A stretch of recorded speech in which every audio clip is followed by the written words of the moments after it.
Initially, it was they were sourcing for prisoners sentenced to death and then executed, and sourcing the organs after execution. But then they switched to organ extraction as the form of execution.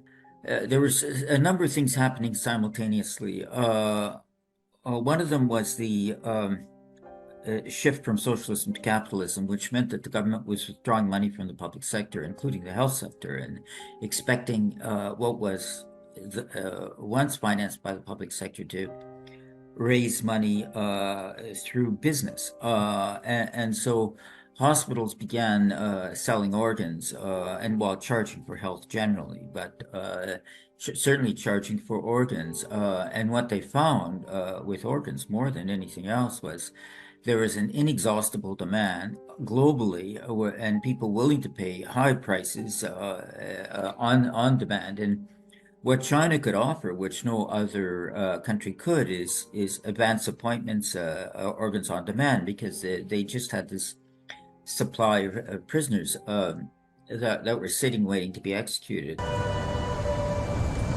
空贯，空贯，空，双手下来。A third factor was, well, with the repression of Falun Gong, what they ended up happening was this huge population of arbitrarily indefinitely detained people spread throughout China and demonized by the system. Once they decided to repress Falun Gong,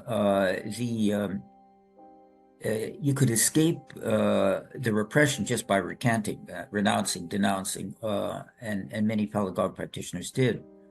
There was an estimated, before the repression, 100 million practitioners in China. So I mean,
and they offered like a complete global service on demand. Tell us when you want to come, whatever the organ, even a vital organ, you can have it.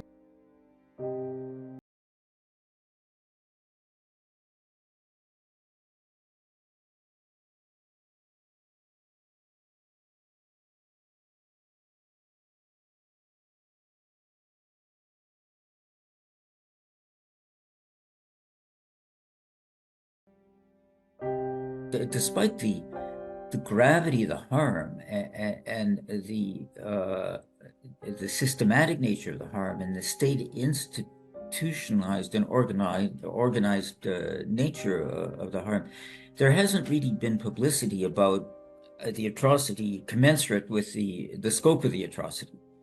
And I mean, there's several reasons for that, but one of them is that nobody can get up and say I've been killed for my organs. I mean, obviously. So it doesn't allow for the same kind of immediacy and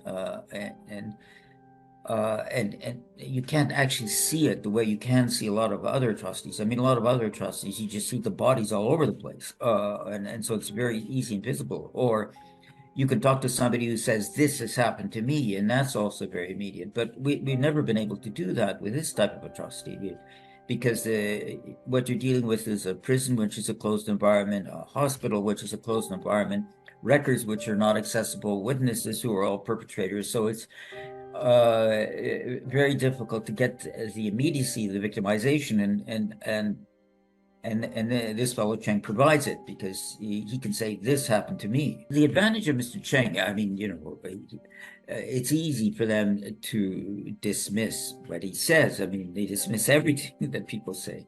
But what's incontestable is he's had organs removed. I mean, you can see it from the X-rays. And what's also incontestable is he's Falun Gong. I mean, that's pretty hard to.